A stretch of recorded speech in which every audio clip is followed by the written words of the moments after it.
Welcome to the Golden Hind podcast, where we'll be chatting about everything from Francis Drake's circumnavigation of the world to the Spanish Armada, Elizabethan seafaring, pirates, to the adventures of our full-scale reconstruction in the heart of London. This episode of the Golden Hind podcast is presented by... Well, hello, I'm Pete, and I'm one of the education officers at the Golden Hind, and welcome to another episode of the Golden Hind podcast. Now, I'm very excited because today we're very lucky to be joined by a fantastic historian of the English maritime community, whose work has been a great source of inspiration for lots of what we do aboard the ship.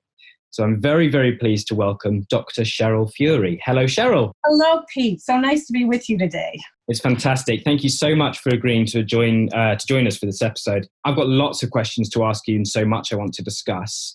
So why don't you kick us off and tell us a little bit about yourself and your work? Okay, sure. I'm a professor in Canada at the University of New Brunswick. And I've been working on the social history of English seafarers since back in my days as a master's student, which wasn't yesterday. It was a few centuries ago. So I spent my entire career researching these men. And I've been most interested in the ones who go on very long distance voyages. And I tried to piece together their lives ashore and afloat. And these men of the English maritime community, long dead, they have really become kind of a second family to me. And so my husband and my sons accept this, that I have this enduring love affair with these dead sailors, even though some of them were pretty rough characters, I have to admit. And when I was working on my PhD research on Elizabethan sailors, I got very attached to some of these guys. Their names would pop up in different kinds of records. I'd find them in the Court of Admiralty. I'd then see if they had children that were baptized or buried in parish records. And I was always thrilled to find these little snippets of their lives. It was like catching up with old friends, very old friends in this case. And so I would get excited when I came across their names. And I would also get kind of wrapped up in their lives and their stories, because I would see that maybe a mariner had lost his entire family to the plague. And you know, there were just really some sad stories, as well as stories of, oh, so-and-so got married and he married so-and-so's daughter, and you know, they had a baby boy on this day. So I get wrapped up in those kinds of stories. And so more recently, I've been working on the early decades of the English East India Company. And I found that a number of the men, very prominent men that I had come across in my PhD research, again, years ago, had made it into the English East India Company. And so I kind of followed them from the reign of Elizabeth into the early 17th century. And, you know, I did notice when I was researching my PhD that there was this whole glut of wills in the year 1603. And at the time, I just sort of registered that, well, it was a plague year, and so there was lots of mortality. But when I did a bit more research, I found out that coincided, and that was caused by the return of the first East India Company voyage. So I went on and I was really fascinated by, you know, what went on there, what caused that great mortality, and, you know, subsequently figured out it was about 60% of the men who went. And so right now what I'm doing is I have a grant to study the relationship between diet, disease, and disorder in the foundational years of the East India Company. So, you know, roughly 1600 to 1625. And the fact that I've been working on healthcare and disorder and things like that makes this current moment, this pandemic, very, very relevant to me, because in the correspondence you see this concern for health and well-being. And it wasn't just words. I mean, people really did care and were concerned about each other's health. And you see that now in our own emails. You know, I hope this finds you safe. I hope you're healthy, things like that. So, you know, my research has at least for me, maybe for others too, has a special resonance right now for these sailors, because, you know, they were cooped up, they were concerned about their health, they were at risk. And they didn't have any hand sanitizer and a few of the modern conveniences that we have right now. That's fantastic. That new project sounds really interesting as well. I think what I always find so exciting about your work is this idea of, I guess, what you might call history from the bottom, looking at the everyday lives of Elizabethan seamen and figures like Francis Drake and the like they feature. But I love the way that your focus is always on sort of the ordinary people aboard these ships. What drew you to Elizabethan seafaring and this is an area of study? Well, I've always been a big fan of the Tudor era, and I just sort of feel at home in that era. I mean, historians are, I think, drawn to a certain time and place that they feel empathy for. And so, I'm pretty comfortable in the 16th century. Make of that what you will, but I needed a thesis topic when I was starting my master's degree, and I wanted to use something connected to Henry VIII's ship, the Mary Rose, as a springboard, because I was really inspired and still am by the wonderful work that took place when they raised the Mary Rose from the seabed and began to analyze the contents of the ships and the skeletons. And so that continues from the 1580s to our own day. I mean, I'm fascinated by these wooden worlds, if I could borrow Nicholas Rogers' book title. What makes them tick? These are just great opportunities to look at human dynamics, right? To look at these self-contained little communities under stressful conditions, for long stretches of time. And so my earlier work focused on what life was like for these men and how major events of their day, like the war with Spain or the Reformation, how they impacted their way of life. There's a ton of important developments going on in the mid to late 16th century. One of them was European expansion, how these seafarers were traveling the globe. And of course, Francis Drake and the Golden Hind played a huge part in all of that. Well, your work has been really impactful here at the Golden Hind, especially when we're trying to convey a sense of the everyday life for these Elizabethan seamen. I guess a broad question to start us off then is, how would you characterise life on board an Elizabethan ship like the Golden Hind? Well, I guess my favourite portrayal is the one from Cunk on Britain's mockumentary. I trust you to think that. I mean, it's really hard to compete with that.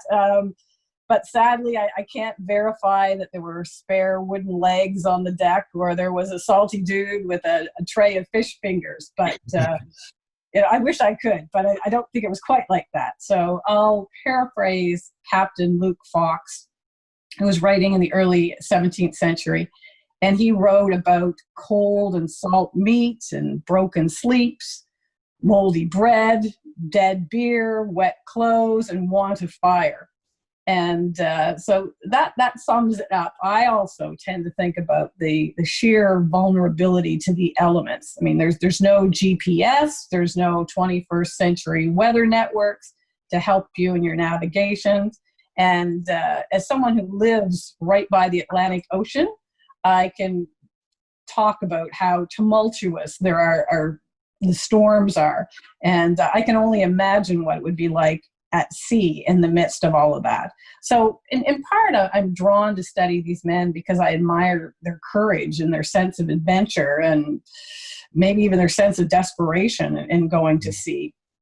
And one lovely little quote that I came across when I was researching the East India Company is one man referred to his occupation and his group as men whose vocation call us to danger substantial.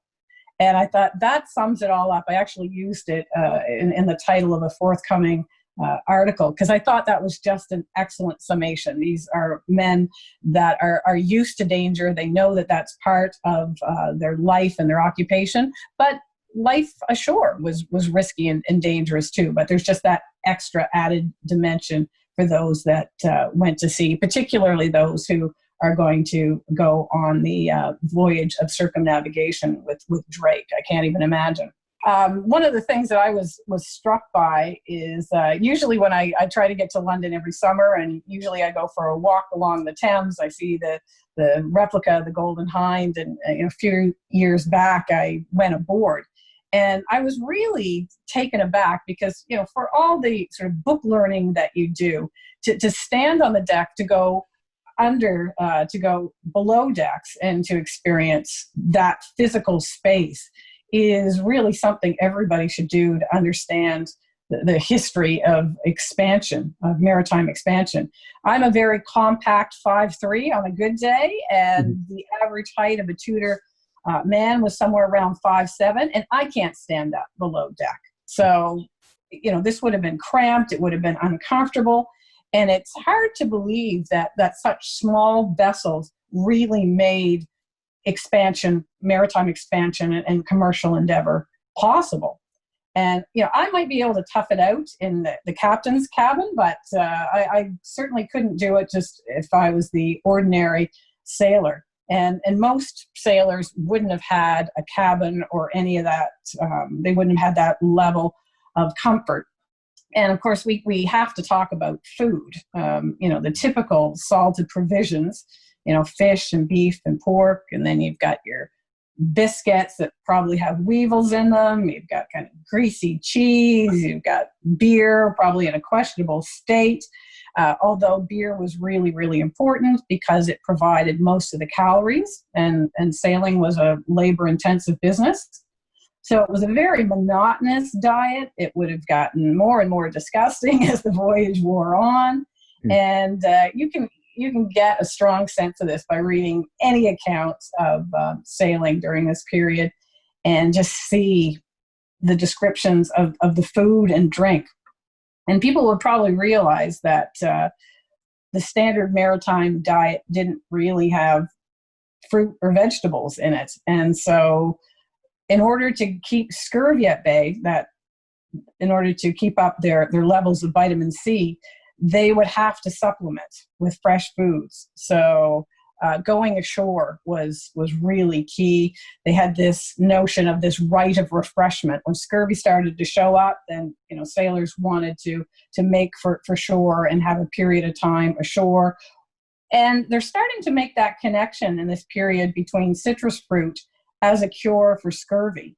And that's really important. In fact, Drake's kinsman, Richard Hawkins, wrote about that. He wrote about oranges and lemons as a cure for scurvy. And so some sailors were making this really groundbreaking connection, although not enough of them were.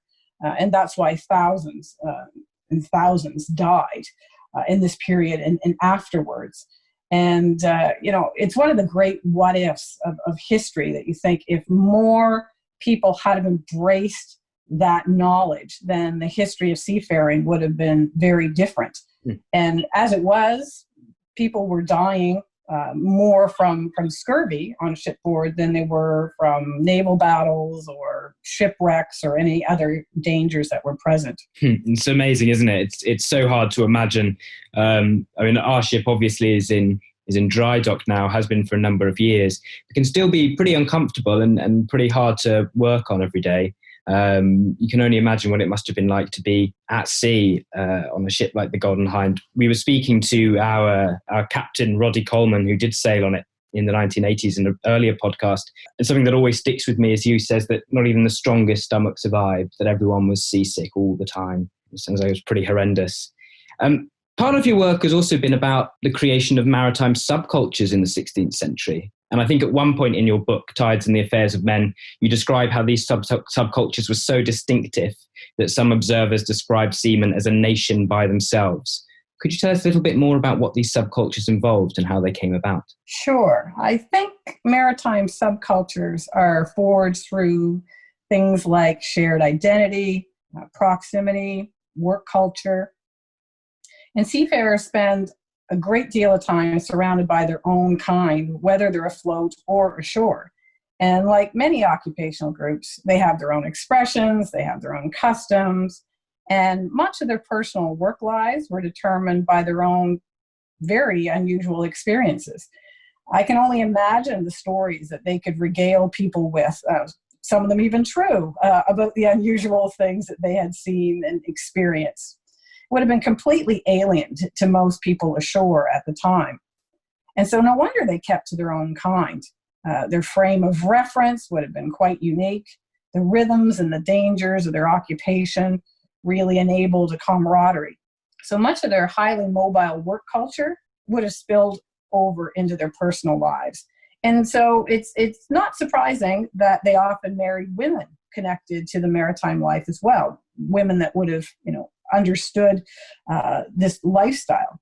And so being a sailor's wife wasn't for the faint of heart. It's still not. Or, the daughters, the widows of seafarers.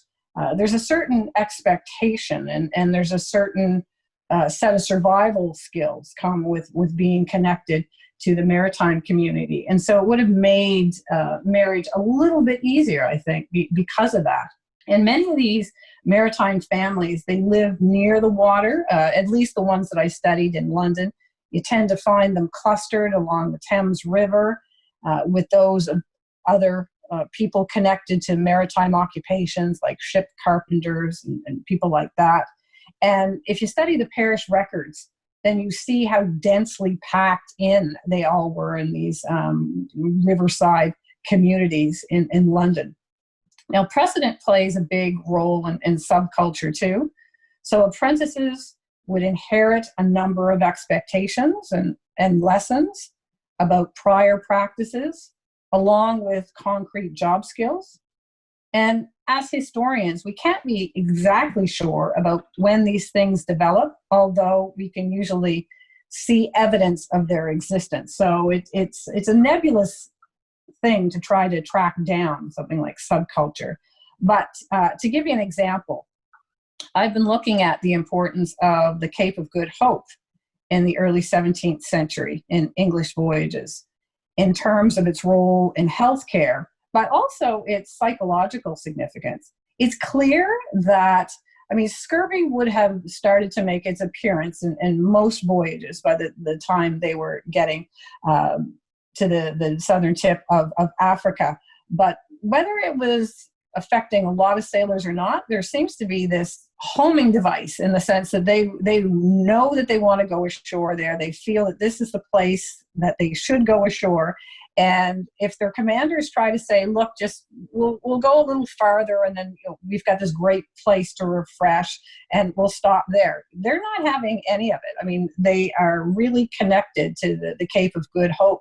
Now, where does that develop? When does that develop? Is it something inherited from other sailors, from other countries? Is it something that had been going on for some time? I don't know, but I see in the 17th century, early 17th century in the East India Company, that these early voyages, these men are determined to get ashore and they just won't be talked out of it. And they're ready to mutiny if they're not allowed to go ashore at the Cape of Good Hope. So it's a real flashpoint, and it's interesting whether they sort of inherited that expectation or, where it comes from. So yeah, it's really interesting to see how these things develop.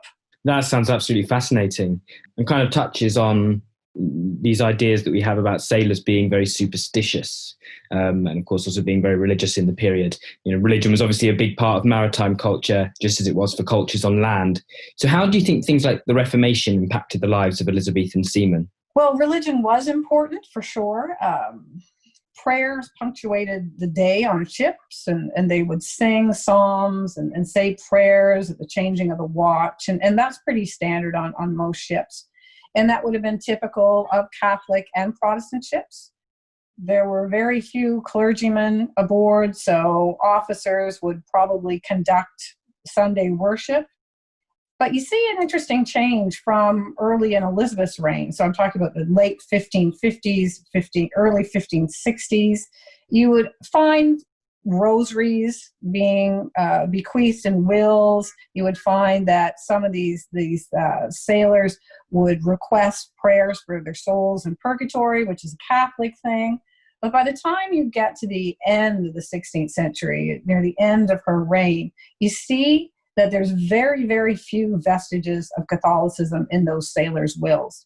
And so I would venture to say that most seamen, like people on land, probably didn't understand a lot of the complex theological discussions that were going on, but they understood that they should be Protestants, and they understood that that was a key part of being English.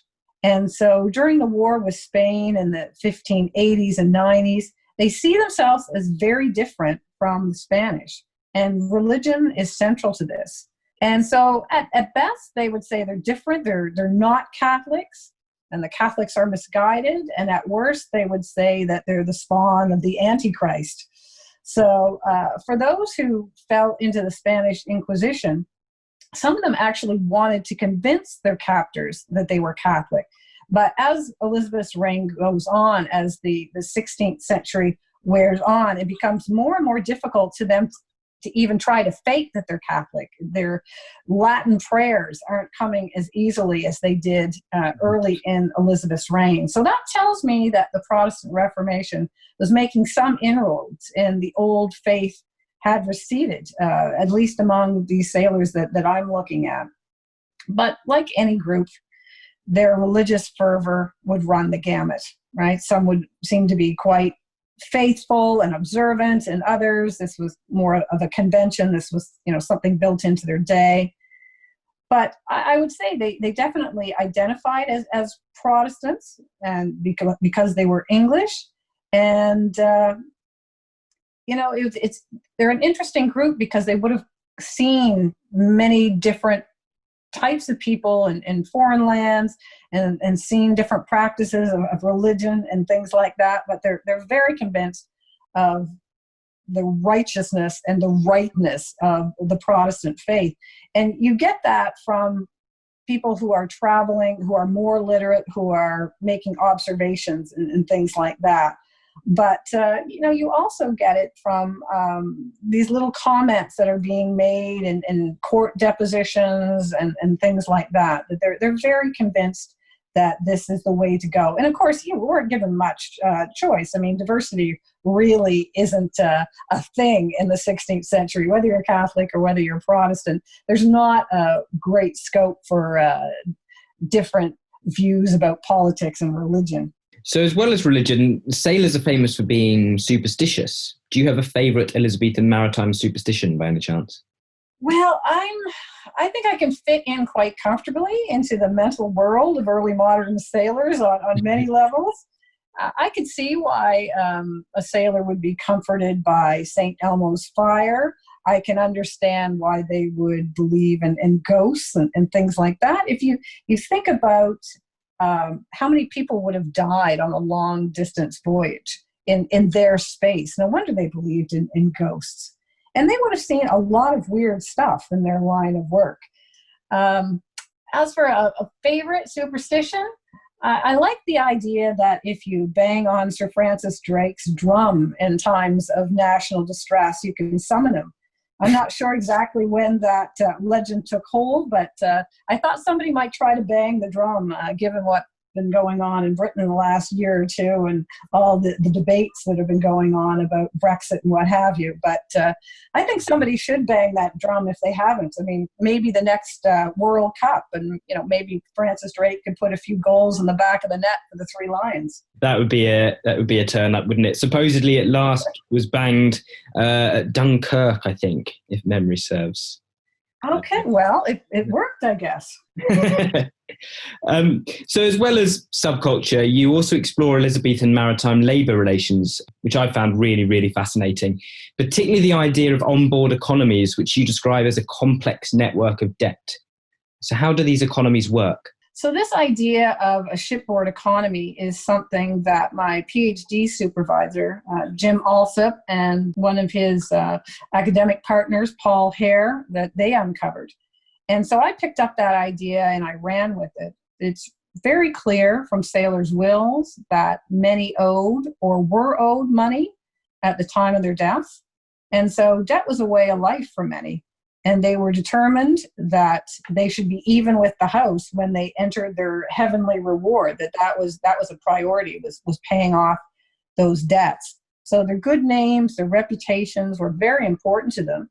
And so in wills, you see that's usually, they give their souls to God, and probably the next order of business is to make sure that their debts are paid off before any sort of bequests are given out. So on more commercial voyages, as opposed to, say, privateering or naval voyages, many people want to do a little bit of private trade if they can afford to do it. So they have to borrow some money to buy some items in foreign lands, and they hope to bring them home and make a profit.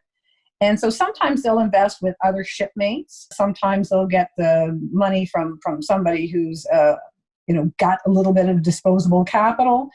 And they'll invest in things like china dishes or pepper or textiles. You find that sort of thing in their wills. And if they are owed money, and sometimes they'll bequeath as an asset. Debt can be an asset. If somebody owes them money, they'll say, "Oh, I'm giving this to my son to collect." And so, yeah, you see these really long chains of debt and in wills, and as well as bequests. And so it's really kind of fascinating to connect the pieces of, or the links in that chain. And sometimes on shipboard, it was very common to bequeath things to those around you, as you pass into the next life. And that, you might give your crewmates maybe a month's wages, or maybe some of your sea clothes was a common thing. Sometimes if there was high mortality on a voyage, if you survived, you might get bequests from several wills, and you could really come up with a tidy little profit. I mean, it kind of sounds like being a vulture, but for the survivors, they could do quite well. And what was the relationship like between the ordinary mariner and whoever it was that paid them? Well, that depends on who or what is paying them, or supposed to be paying them. They could be very vocal about their conditions or their lack of pay if they thought that things were substandard. And they would grumble, they would petition, they would desert, they would use work stoppage as leverage to get what they wanted. And this was just part of shipboard relations.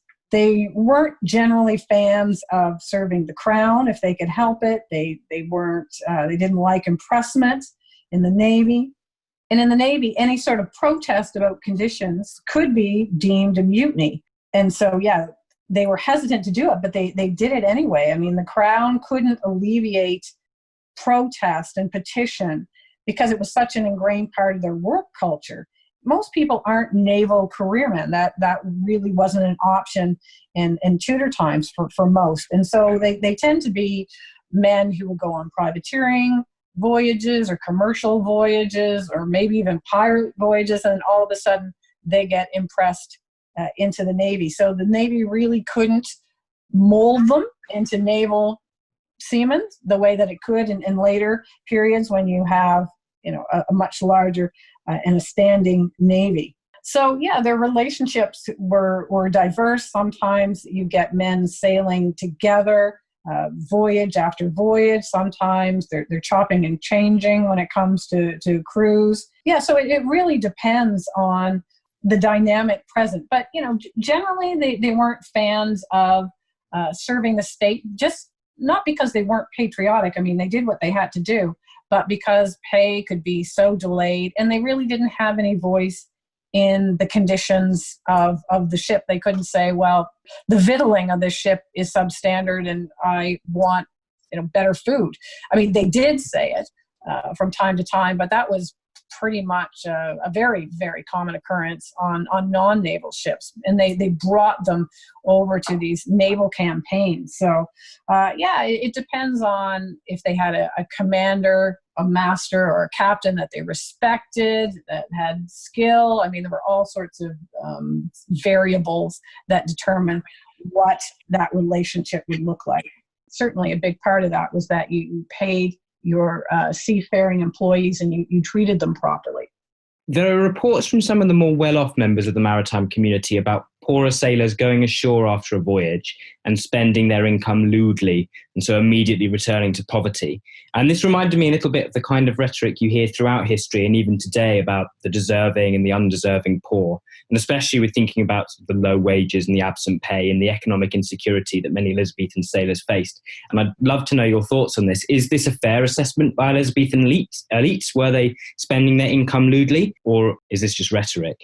Well, yes. I mean, I think it's fair, but it's only a snapshot of a small bit of their lives. I mean, it puts me in mind of students on spring break, right? There's wild behavior for a short period, but that's not really typical of, say, the academic year in general, but it's a needed safety valve to compensate for hard labor and stress. And so if you are somebody that's ashore, that's what you are seeing. You are seeing sailors going ashore and, blowing off steam for a little bit. And so that's really the only part of the story that you're getting. You're not seeing how hard they're working when they're on shipboard. And, to be fair, if I was circumnavigating the globe with Drake for 3 years and I made it home alive, I'd need to have a lost weekend or a week or maybe even a month. So I think that's fair. And on long distance voyages, there's not much downtime. There's not much opportunity to spend their wages or anything like that. And so they were typically received most of their pay at the end of the voyage. So if you had been working for months or even years at a time, most of us would probably be spending lewdly for at least a little bit. These were men who played hard and they worked hard. And I'm sure many of them, they were mostly young men. A lot of them were bachelors. I'm sure they were full on. And unfortunately, seafarers usually only warrant a mention by their superiors when they were acting up. And so most observers on land see them getting drunk when they're in port, and they don't see the months of hard labor that they would have spent on shipboard. Was it true then, do you think, that many of them quickly returned to poverty? Well, it depends on how skilled the men were and what type of voyage they had been on. If you sailed on a privateering voyage and you didn't subdue lucrative prizes, then you were getting a share of whatever was taken, and that might not be very much. And so and naval wages aren't really regarded as very lucrative either. I mean, they were acceptable to some. Many were forced into it anyway, so they did what they had to do to serve their country, but they certainly weren't making a profit from it, most ordinary sailors. And so, they didn't have a lot of time to spend in idleness. They had to get back into some form of employment, or they would fall into poverty. And those who had families, those families often accrued debt in their absence. So they had to pay off a lot of debtors ashore as well. And, wives and widows would go looking to, say, the East India Company or to get some of their husband's wages in order to make do in their absence, because some of those voyages, like the East India Company, were 2 or 3 years. So that's a long time to be without the main breadwinner. How was life different for a mariner in the Navy compared to that of what we might call a privateer? Well, as I said, these are very independent men. They guard their independence fiercely. And so they make their own employment contracts in peacetime and commercial enterprises, and really hate impressment, as I keep banging on about. And they hate that they're paid less in the Navy, and that affects their earning potential. But most of them sucked it up. I mean, they needed to serve the state. That was the way things were going to happen. And they weren't impressed for the duration of a war. They were impressed for a voyage. And so most of them just got on with it. They resented that they weren't paid on time, above all else. That was a real bone of contention. Now, if you look at something like privateering was really, really popular. So, at one end of the spectrum, we have naval service, which is unpopular. At the other end, we have privateering that was incredibly popular. And so you sailed for shares and any prizes taken. And so you might come home with nothing, or you might come home with your pockets full of gold, as some of them imagined. It could be quite lucrative, not to very many, but it did happen. So it's a lottery, and many nursed the hope that they would make their fortunes. So the prospect of riches, however remote it was, is a very powerful incentive for them. Privateering ships have a reputation for lax discipline, and that's probably deserved, because in the midst of fighting and subduing an enemy ship, you can imagine the frenzy that ensued when they did subdue that ship. And so there's great pressure to, as they would say, to make your voyage. You needed proper compensation for your labors and hopefully more to boot. This could be life-changing for them. And so for a number of ordinary sailors, it could be the difference between being able to get married and pay your debts or, falling into poverty. And so it's not surprising to me that a number of captains lost control in such moments. I mean, this is like a buffet to the starving. And so I seriously doubt the Queen or the Lord Admiral ever got their fair share of the spoils like they were supposed to in privateering ventures. I mean, at the Golden Hind, of course, our main focus is on that very successful privateer, Francis Drake, and his crew. Obviously quite a controversial figure for a number of very good reasons. So no holds barred. What are your thoughts on Francis Drake? Well, this is a tough one. He certainly had his admirers over the centuries, a lot of them. There have been a few who have opted out of the fan club. I think of Harry Kelsey's book, which was very critical of Drake. Mm-hmm. But I think Drake's stock has remained pretty high. And I think, though, that in the current moment, he may be in for a rough ride going forward because of his connection to the Hawkins family and the slave trade. So that could really be a game changer. I'm interested to see how his reputation is going forward. So I admire Drake's skill and his daring, but I don't really like him, I have to admit. I think he was a talented mariner, but when the chips were down, he was all about himself. So, he cut and run on his kinsman, John Hawkins, on the third voyage when they had been attacked by the Spanish in the New World. He was accused of deserting his post in 1588 when he was looting a Spanish ship in the thick of the battle to defend England from the Armada. He was the first to bend rules to suit his own purposes, but he was very unforgiving when it came to the frailties of others. There were very few shipboard execution or naval mutinies during the Elizabethan period, but Drake is usually involved in the handful of cases that we do have, which I find interesting. Mm-hmm.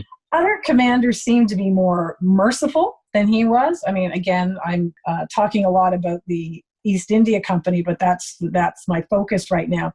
I found that in the first 4 voyages, there were often trials and accusations of mutiny, but usually they let them off. They would even find them guilty, and then they would say, oh, because of a great entreaty of the crew, we've decided to give you a second chance.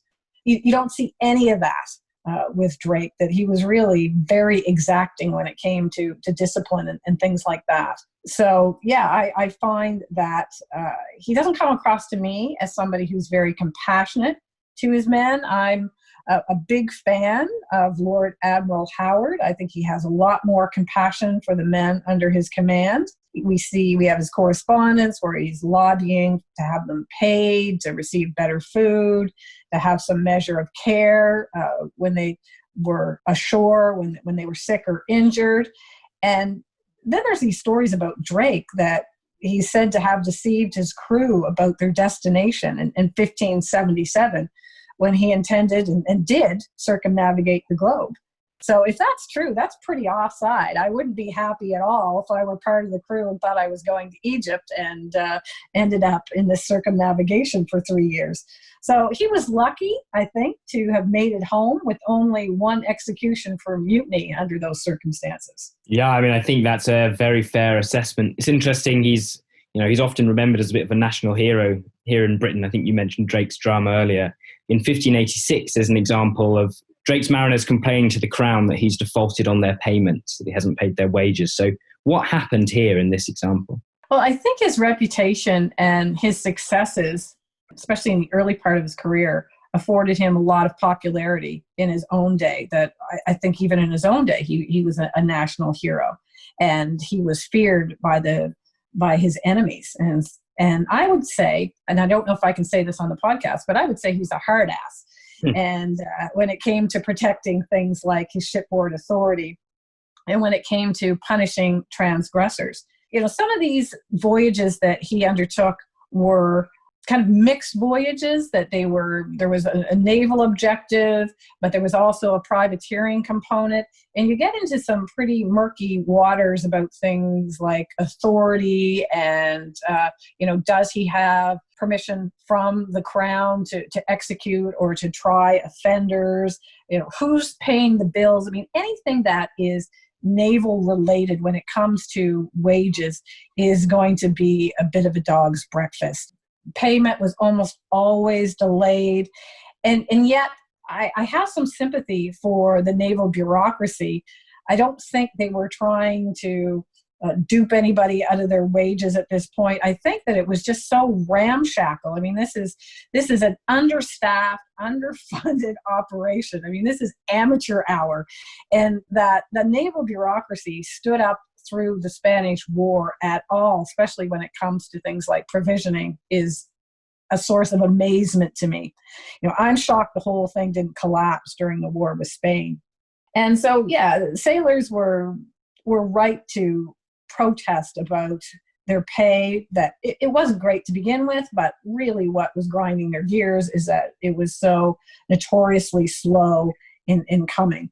And they wanted to get their money, they needed to get their money, and they wanted to contract their next voyage as soon as possible. And so if they have to be present to collect their wages, then this is a real problem for them. Definitely one of the most resented parts of state service. For me, the 1586 incident with wages is important because sailors will stand up and they will demand their payment. But what I think is even more interesting is what happens the next year, in 1587, that we get one of the crews in his fleet standing up and bucking his authority because of the state of their provisions. I mean, he deems them the mutineers. He wants them to suffer the pains of death. And they're willing to stand up and say, you're feeding us absolute garbage. And we still have the petition. I mean, we know what they were saying, and they proclaim their loyalty, which is very standard in one of these petitioning situations, is that you say, we are the Queen's men and yours, right? We are loyal. We're not rebels. We're not mutineers.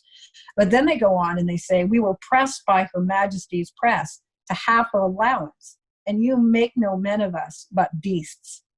I just think that's a great line. And it shows you right there just how distraught they are by their treatment, because food is life and death.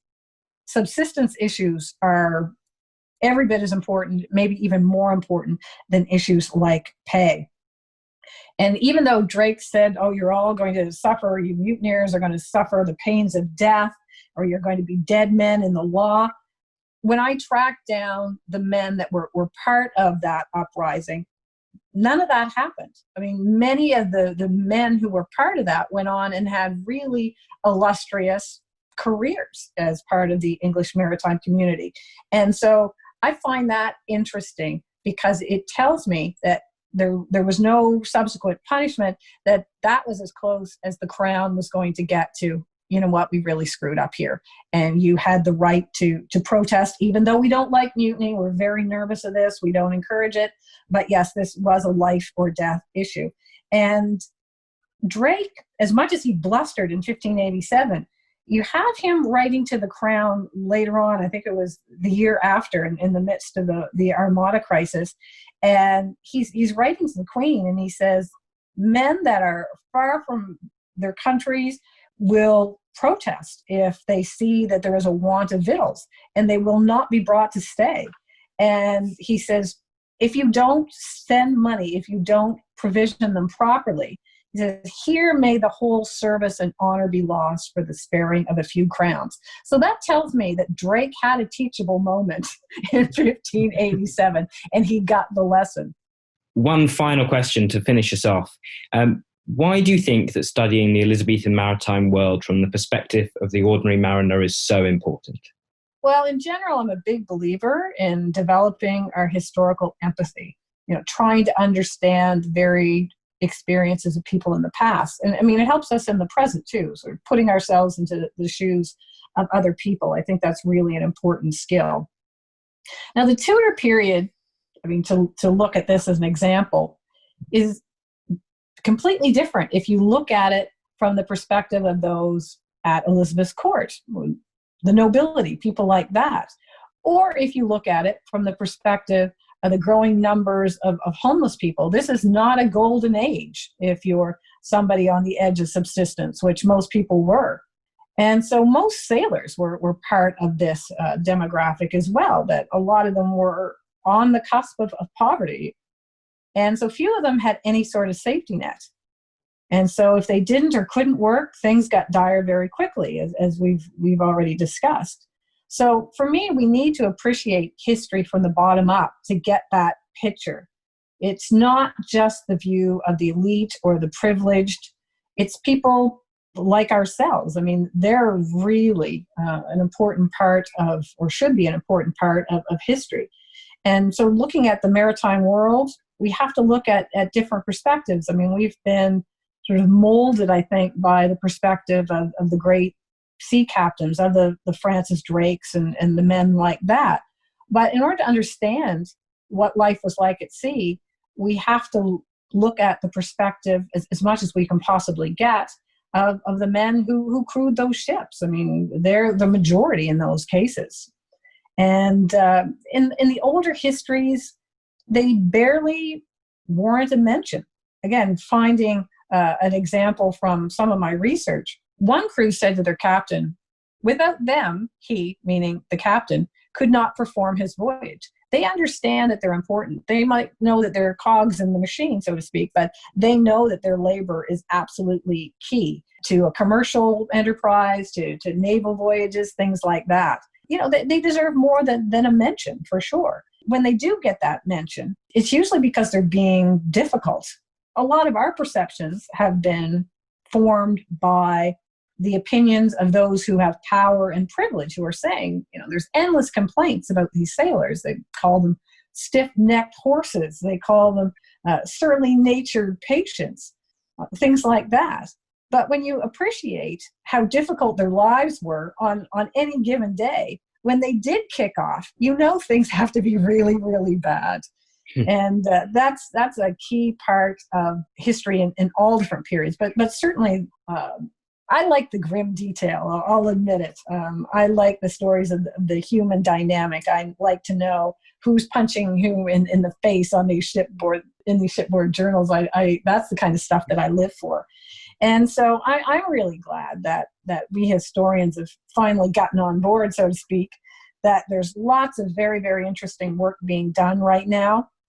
So we've come a very long way from the early 1980s when Kenneth Andrews published his seminal article on Elizabethan seamen and called for larger scale studies to be done. That this was something that was unexplored. And maritime history, there's so much interesting work being done right now. It's in very capable hands, whether that's the established historians or there's some very exciting work being done by the early career scholars that asking a lot of different questions from the past. So it's an exciting period to be a maritime historian. Very exciting indeed. Well, Cheryl, thank you so much for joining us today. It's been an absolute pleasure to have you on the episode. Well, thank you for giving me the time and the opportunity. I hope to speak to you soon. Hopefully we'll see you on board the Golden Hind next summer. I would love to. I will bring my wooden leg and my fish fingers. You'd be very welcome. Well, thank you very much, Cheryl. Okay, bye-bye. Bye-bye. That was the Golden Hind podcast. For more information, head over to our website, goldenhind.co.uk. Remember, there's a letter E on the end of Golden Hind. You'll find videos, blogs, educational resources, and, of course, all the details you'll need to come and visit us. We're also on Facebook, Twitter, Instagram, and YouTube. Thanks for listening.